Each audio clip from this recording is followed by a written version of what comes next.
네, 정치권 동향을 대기자의 시선으로 짚어보는 목요 정치클럽 기자 대기자 시간입니다.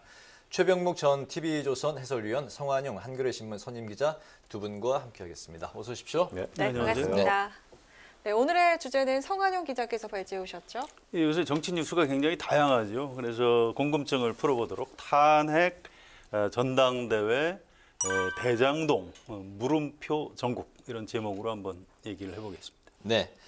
어제 그 이상민 행안부 장관 탄핵 소추안이 이제 국회에서 이제 가결이 됐고 현재 그 직무가 정지된 상황인데 탄핵 심판 결과에 대해서 여야가 각기 이제 주장이 엇갈립니다. 이제 여당은 이제 기각이 될 것이다. 야당은 인용이 될 것이다. 그리고 이제 기각이 될 경우에도 여당은 민주당에게 역풍이 불 것이고 야당은 윤 대통령에게 역풍이 불 것이다. 서로 이렇게 지금 맞불을 놓고 있는 상황인데요.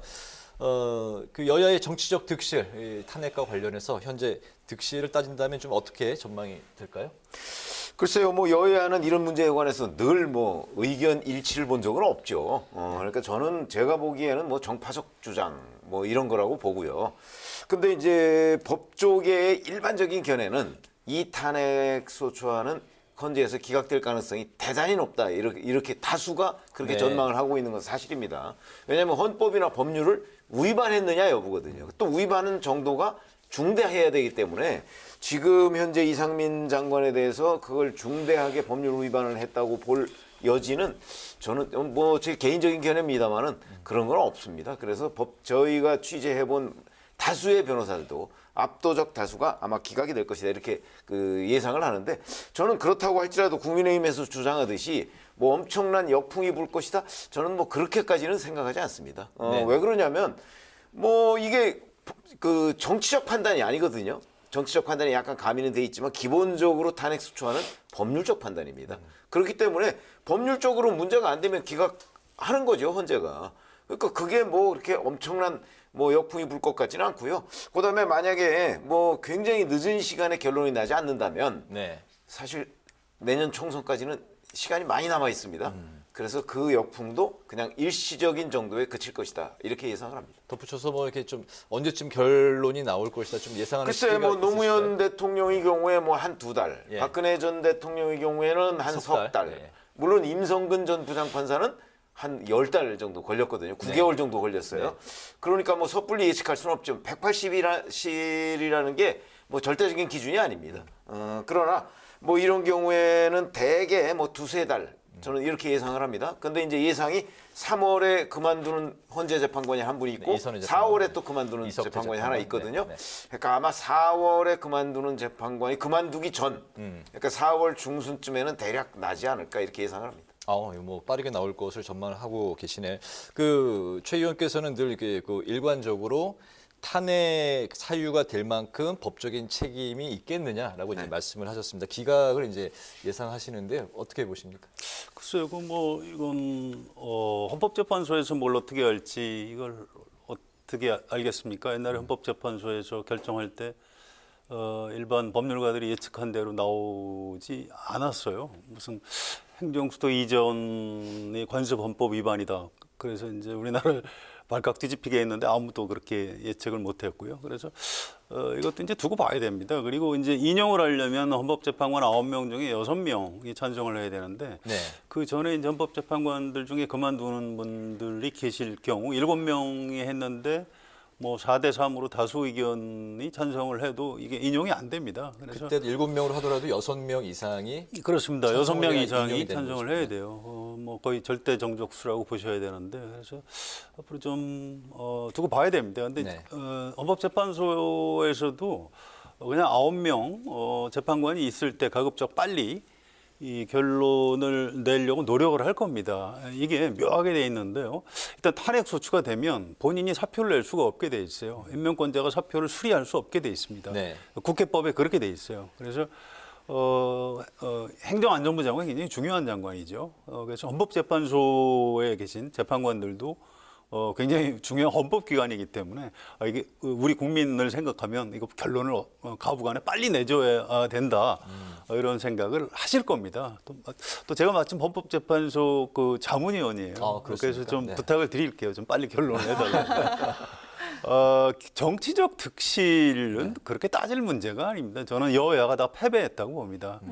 사실 이태원 참사 이후에 윤석열 대통령이 이상민 장관을 왜 이렇게 감싸고 돌았는지 사실 아직도 의문이에요. 이건 법률적으로 따질 문제가 아닌 겁니다. 지금 모든 뭐 보수 성향, 뭐 약간 진보 성향 포함해서 거의 모든 언론사에서 다 이 이상민 장관은 경질하는 게 좋겠다 이렇게 얘기를 했는데 윤석열 대통령이 고집 부리고 안 바꾸다가 이제 야당이 참다 못해서 해임 건의했는데 이제 그것도 이제 무시하고 마지막으로 가진 수단이 탄핵 소추밖에 없으니까 한 측면이 있습니다. 그렇게 해서 민주당도 지금 비판을 받는 거예요. 아니 왜 그 국정을 마비시키냐. 그렇지만 이제 이렇게까지 여야가 정치 실종 상태로 상황을 몰고 갈 수밖에 없게 만든 좀 약간 근본적인 책임은 역시 국정의 최고 책임자인 대통령한테 있는 겁니다. 그래서 이건 정치적으로 여야가 다 패배자다 이렇게 정리를 하고 싶어요. 그래서 어디에 한쪽이 뭐 유불리가 아니라 둘 다. 예, 이거 패배자다. 뭐 우리가 잘했다, 저쪽이 잘못했다 이렇게 주장하면 그렇게 주장하는 쪽에 아마 일반 국민한테 비판을 받을 겁니다. 그래서 아무래도 근데 만약에 기각 시에는 아무래도 민주당의 부담이 좀 많이 갈까요? 어떻습니까? 뭐 그렇지 않을 겁니다. 왜냐하면 지금 민주당 의원들한테 물어봐도 나중에 어떻게 될 것 같냐 그러면 아니 법사위원장이 김도 국민의힘 의원인데 그분이 열심히 그렇게 그 입증을 하겠느냐 그렇지 않을 거다. 다만 이태원 참사 예를 들어서 이제 유족들은 이 탄핵 소추할 때 참 그나마 참 다행이다. 너무 늦었다 이런 반응을 보이셨어요. 또 일반 국민들의 평균적인 여론도 아니 이상민 장관은 왜 아직도 장관을 하고 있나 이런 의견이 좀 더 많은 편입니다. 그래서 이미 민주당에서는 어떤 정치적인 실리는 좀 거둔 셈이에요. 나중에 뭐 이게 헌법재판소에서 뭐 기각이 된다고 해서 뭐 역풍이 불거나 그럴 것으로 예상하기는 어려운 것 같습니다. 알겠습니다. 네, 자 이어서 국민의힘 전당대 이야기를 좀 해볼까 하는데요. 국민의힘 전대에 대해서 짚어볼 얘기가 상당히 많지만 오늘은 그 천하람 후보에 대해서 얘기를 좀 해보도록 하겠습니다. 천하람 후보 돌풍이라고 이야기를 할 수 있을 것 같습니다. 그 여론조사 3위를 또 차지를 했는데요. 자 먼저 질문 드리기 전에 자 각각 그 돌풍의 이유가 무엇인지 한번 생각하시는 말 좀 들어볼까 싶은데요. 그래서 일단 좀 여론조사에 응답하는 국민의힘 지지자들이 좀 화가 나신 거죠. 아니 이건 윤핵관이나 윤석열 대통령이 해도 넘어가는 것 아니냐. 이런 반발 심리가 그런 여론조사에서 아이 차라리 그 반 윤석열 확실히 하는 천하람 젊은 사람한테 한번 좀 몰아주자. 네. 뭐 사실 여론조사에서 답변하는 건 실제 투표하고 좀 관계가 없거든요. 그래서 그런 심리가 좀 반영된 것 아닌가 싶습니다. 네, 어떻게 보십니까? 글쎄 뭐 제가 보기에는 역시 이준석 전 대표를 빼놓고서는 설명할 수가 없다고 저는 봅니다. 그러니까 이준석 전 대표가 천하람 후보하고 가깝다는 건 뭐 진짜 그야말로 천하가 다 아는 사실 아닙니까? 네. 그러다 보니까 아마 그 이준석 전 대표에 대해서 그 어떤 그 과거에 좀 우호적 생각을 가지고 있던 그 당원들이 여기로 결집하고 있는 것이다. 그렇기 때문에 그 지금 천하람 후보의 표에 거의 대부분은 이준석계 표라고 보는 것이 맞고요. 다만 이제 앞으로 천하람 후보가 자기의 능력을 이제 뭐 TV 토론이나 이런 걸 통해서 보여주면 그게 이제 플러스 알파가 될 것이고 그렇지 않으면 오히려 마이너스 알파가 될 가능성이 있거든요. 그래서 저는 네. 첫 번째 원인은 물론 뭐 두세 번째 원인은 그 뭐 이제 윤석열 대통령에 대한 노골적인 그 당무 개입에 대한 반발 뭐 이런 것도 있을 수 있겠지만 첫 번째는 역시 이준석의 그늘이다 이렇게 봅니다. 네. 네, 그러나 김기현, 안철수 후보는 각각 그 천 후보의 등장이 자신에게 더 유리하다 이렇게 주장을 하고 있는데, 자, 이 얘기에 대해서는 어떻게 생각하시는지 들어볼까요? 그 유불리, 그 이른바 양강의 유불리로 넘어가기 전에 지금 천하람 후보의 돌풍이 본 경선까지 이어질지를 좀 봐야 됩니다. 좀 전에 제가 말씀드렸듯이 여론조사에서 답변할 때 부담이 없어요. 그런데 본 경선에 가면 선거인단이 이제 투표를 하게 되는 겁니다. 그런데 이분들의 심리 상태를 한번 생각을 해보세요. 이를테면 윤석열 대통령이나 윤핵관들이 너무한다 싶은데 그 여론조사 답변은 그렇게 할 수 있지만 실제 내 한 표를 행사할 때 굳이 지금 윤석열 대통령을 좀 혼내주겠다 이런 심정으로 투표에 참여까지 할까요? 전 그럴 것 같지는 않습니다. 물론 이제 이준석 전 대표가 열심히 투표해라 이렇게 천하람 후보를 찍어달라 이렇게 운동을 하겠지만 윤석열 대통령을 좀 싫어하는 선거인단 당원들은 에이, 그냥 투표 안 하고 말지 굳이 또 참석해서 아직 저 대통령 취임한 지 1년도 안 된 대통령을 너무 곤란하게 하면 되겠느냐 이런 생각을 할 것 같아요. 그래서 이 투표율을 좀 봐야 됩니다. 지금 오늘 공개한 걸 보면 60대 이상이 한 42% 정도 되고요, 선거인단. 네. 그다음에 지역별로 보면 영남이 한 40%. 우리나라 인구로 하면 한 20%밖에 안 되는데 선거인단이 한 40% 굉장히 많습니다. 네. 그래서 좀 고연령층 또 영남의 주로 이제 책임당원 그분들이 숫자가 제일 많으니까요. 거기서 앞으로 무려 한 달이 남았습니다. 이제 보겠죠. 자, 이제 어떤 선택을 할까? 그래서 이 천하람 돌풍이 본경선까지 이어질지 이 부분은 좀 두고 봐야 될 것 같고요. 아무튼 저한테 질문하신 것에 대한 답변을 짧게 드리자면 아무래도 돌풍이 이어진다면 안철수 후보한테 불리하다고 봐야 될 겁니다. 네. 네. 뭐 저는 그 돌풍이 뭐 이어지든 아니면 뭐 중간에 좌절되든 여하튼 안철수 후보한테 불리한 거는 뭐 명백하다고 봅니다. 네. 왜 그러냐면 안철수 후보는 지금까지 뭐 중도나 아니면 비윤, 반윤, 뭐 중도 뭐 이런 그 당원층을 주로 흡수하고 있었거든요. 그런데 그거를 완전히 반윤 주자가 나온 거잖아요. 반윤 주자가 나오면 당연히 이 목중에서 빠져나가겠죠. 반면에 김기현 후보 같은 경우는 반윤이라고 생각하는 국민의힘 당원들은 애초부터 김기현 후보를 지지하지 않습니다. 그렇기 때문에 아마 유승민 이제 지금 불출마했지만 유승민 전 의원 뭐 이런 쪽에 있던 세력들이 이제 대거 아마 천하람 후보한테 갔다고 보여지고 그런 것들이 이제 천하람 후보가 앞으로 먼저 TV 토론이나 이런 데에서 본인의 역량을 어떻게 어필하느냐에 따라서 커질 수도 있고 작아질 수도 있는 거거든요. 네. 그러니까 만약에 김기현, 안철수 두 사람한테 누가 유불리냐 그거는 무슨 따질 필요도 없이 안철수 후보한테 불리한 거다 이렇게 생각합니다. 그렇군요. 요 질문은 그거 좀 짧게 답변 좀 들어볼까요? 천하람 돌풍이 어디까지 그 지지율 어디까지 가능하다고 보십니까? 저는 뭐 대개 이준석 전 대표는 물론 당선까지 됐지만 네. 그거는 이제 그때의 절박성이 있습니다. 당원들이 정권 교체를 해야 된다. 네. 국민의힘을 확 바꿔서 그런 거죠. 지금은 정권 교체가 이미 됐거든요. 그렇기 때문에 이준석 전 대표가 가지고 있었던 고정 지지층 아마 그 정도가 한계가 아닐까 싶은데요. 저는 개인적으로 네. 대략 한 15 내지 20%를 보고 있거든요. 어. 그래서 한 15% 수준? 뭐 이건 좀 뭐 함부로 예단할 수 있는 건 아닌데 15% 3입니까? 3위죠, 3위. 네, 네. 그 정도로 보고 있습니다. 짧게 좀 뭐 들어볼까요? 네, 뭐 저도 비슷하게 봅니다. 이제 알겠습니다. 결선까지 올라가기는 쉽지 않을 것이다 이렇게 예측이 됩니다. 알겠습니다. 윤석열 대통령이 이제 전대 개입을 하고 있다. 그 민주당의 이제 주장인데요. 대통령의 전대 개입이 정치 중립 위반이자 정당법 저촉의 소지가 있다. 이런 게 이제 그 민주당 상황입니다. 대통령이 그 전대 개입을 하는 게 뭐 당원 1호로서 또 이제 300만 원을 그 당비를 내는 당원 1호로서 당연한 권리다. 아니면 정치 중립 의무를 위반한 처사다. 이렇게 이제 갈리고 있는데 두 분은 그 어떤 생각이실까요? 아니 정치적 중립이라고 하면요. 흔히 여야 사이에서 어느 한쪽 편을 든다든가 이게 정치적 중립 아닌가요? 근데 이거는 지금 여당 내에서 뭐 예를 들어서 윤핵관 편을 드느냐 아니면 뭐 비윤 편을 드느냐 이 문제잖아요.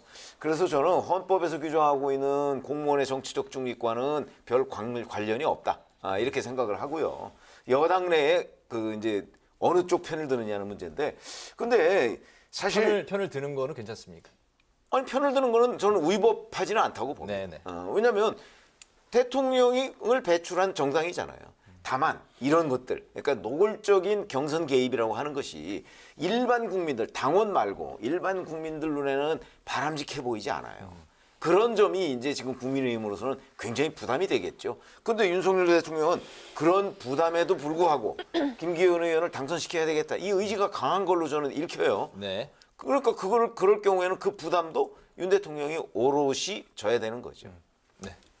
그 정당법 49조 조항을 좀 찾아봤어요. 궁금해서 이게 뭔지. 네. 근데 이렇게 돼 있더라고요. 업무 고용 그 밖의 관계로 자기의 보호, 지휘, 감독을 받는 그런 사람한테 특정 후보를 지지하거나 뭐 추천하거나 또는 반대하도록 강요한 자는 5년 이하 징역이나 1,000만 원 이하 벌금에 처하도록 돼 있습니다.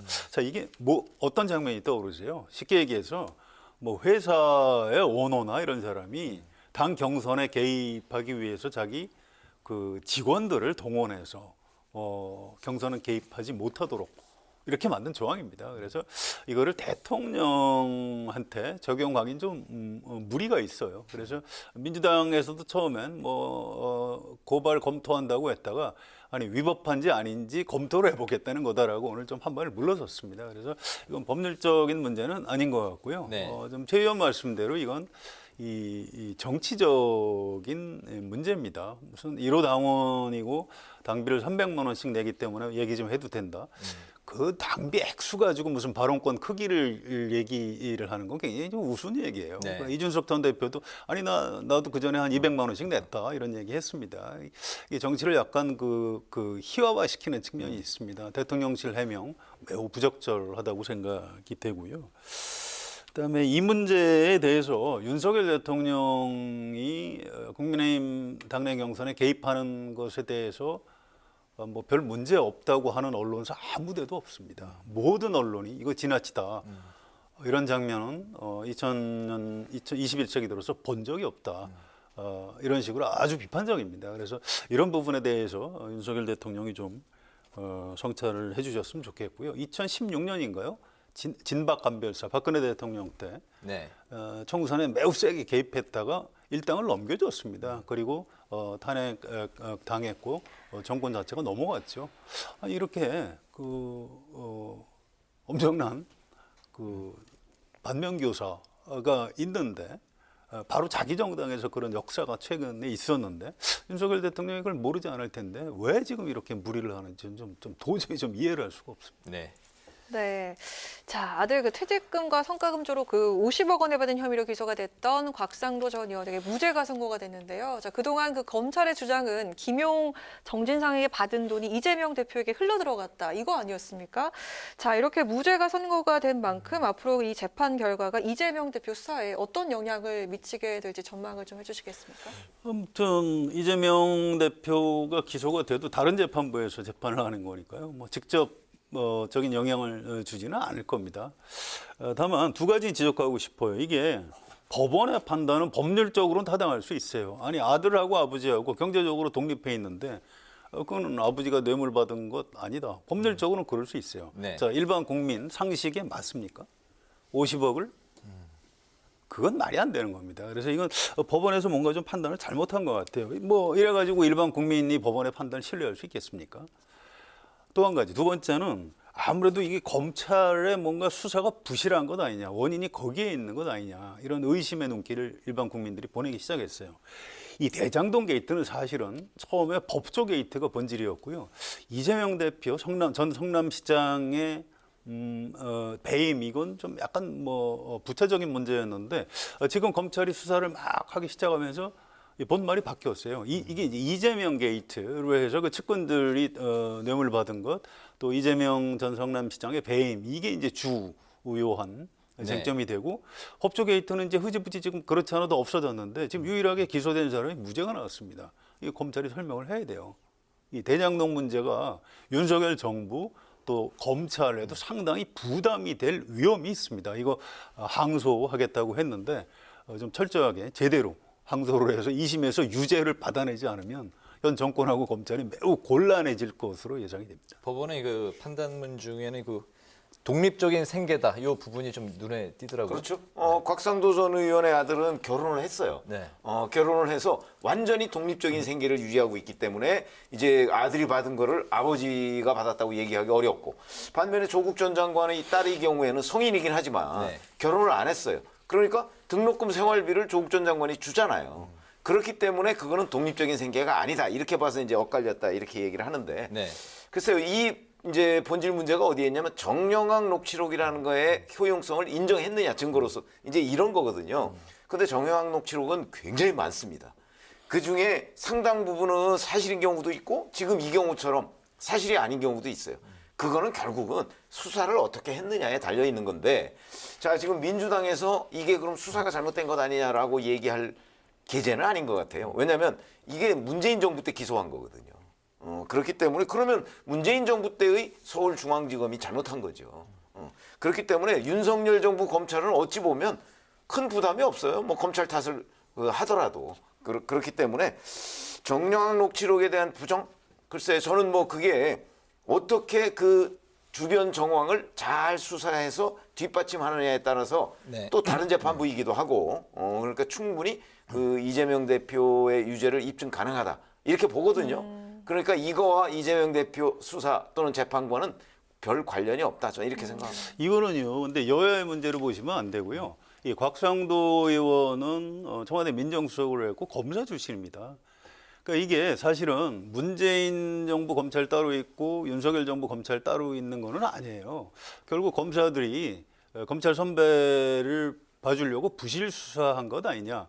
이런 관점에서 일반 국민이 비판을 한다는 거죠. 그래서 이런 대목은 좀 검찰이 좀 잘 들여다봐야 될 것 같습니다. 네, 알겠습니다. 내일 이제 10일인데요. 내일 이제 또 이제 정치적으로 또 이슈가 크게 이제 두 가지가 있습니다. 이재명 대표가 이제 세 번째로 이제 검찰에 출석을 하고 더불어서 이제 도이치모터스 주가 조작 사건의 첫 판결이 이제 나오는 날인데 여야 모두 이제 총 공세를 이제 펼칠 것으로 지금 이제 예상들이 나오고 있습니다. 민주당이 이 공세를 몰아서 김건희 여사 이제 특검까지 갈지 그리고 이재명 대표 대 김건희 여사 구도 이 특검 구도 이 여론은 어느 쪽에 더 좀 힘이 실릴 수 있을 것인지 어느 쪽에 더 공세를 주고 그 여야 간의 유불리를 따진다면 어느 쪽이 더 이제 그 득실이 있을 것인지 이 부분까지 좀 총평해서 좀 들어볼까요? 근데 국민들은요 대개 이런 뭐 범죄 혐의가 있잖아요. 그러면 범죄 혐의를 밝혀야 한다는 쪽에 지지를 보내요. 그러니까 이재명 수사 이것도요 국민들은 밝혀야 한다는 쪽이 제가 알기로는 더 많아요. 네. 밝혀야 한다. 그래서 뭐 기소도 뭐 만약에 혐의가 있으면 당연히 해야 된다 이렇게 생각하고 그다음에 김건희 여사 주가 조작 의혹과 관련한 특검 그것도 아마 조사하면 그 특검이라도 해서 밝히자 이런 분들이 굉장히 많을 거예요. 그러니까 여론은 여야 할 것 없이 그 의혹이 있다면 다 조사를 해야 된다. 다 조사해서 밝히자 국민 앞에 국민들이 알도록 하자 그렇게 될 거예요. 네. 그렇기 때문에 저는 김건희 특검도 아마 여론의 지지를 받을 가능 다수의 지지를 받을 가능성이 있기 때문에 지금 민주당 어차피 이상민 행정안전부 장관 탄핵 소추안 그 의결했잖아요. 네. 아마 이 여세를 몰아서 저는 김건희 특검까지도 밀어붙일 것이다 이렇게 예상을 합니다. 네. 글쎄요, 그 도이치모터스 판결을 좀 봐야 돼요. 근데 저는 좀 민주당에서 뭐 특검 추진을 할 수 있겠지만 얼마나 설득력이 있을지 잘 모르겠습니다. 왜냐하면 지금 김건희 여사에 관련된 주가 조작 의혹은 사실 대선 전부터 제기가 됐던 겁니다. 네.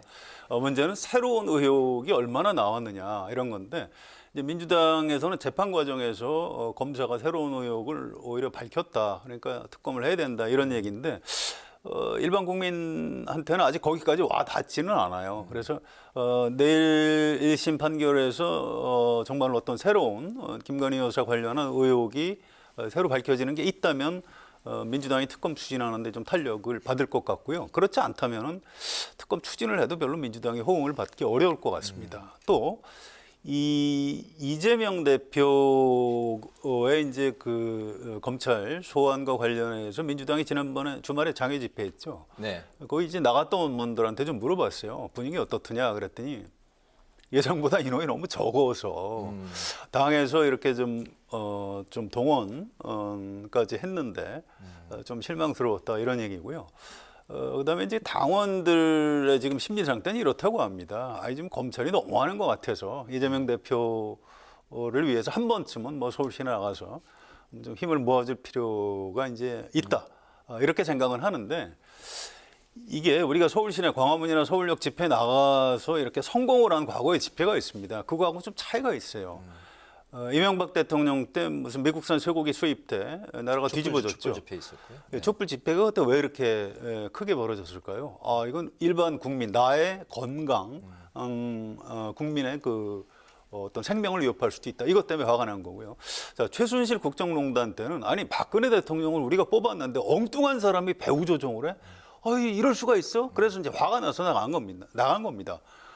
또 이제 보수 쪽 단체에서 추진했던 그 조국 사태 때 집회도 거기에 입시 비리 의혹이 끼어 있었어요. 우리나라에서 입시만큼 예민한 쟁점이 어디 있습니까? 네.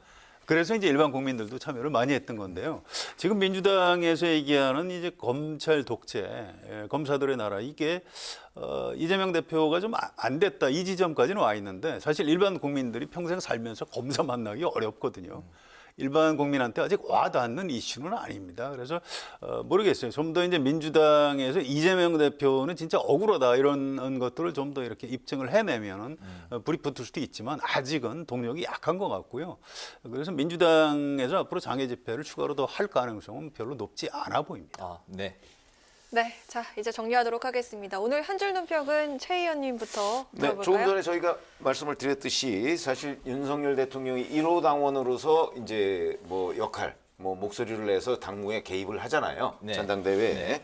그 못지않게 민주당은 또 이제 다수 의석을 기반으로 해서 이상민 장관 탄핵 소추안을 밀어붙였단 말이죠. 그래서 오늘 한 줄 논평은 힘 자랑하는 정치권으로 하겠습니다. 네. 윤석열 대통령이 이제 국민의힘 전당대회 개입 너무 심하게 한다 이 말씀을 드렸고요.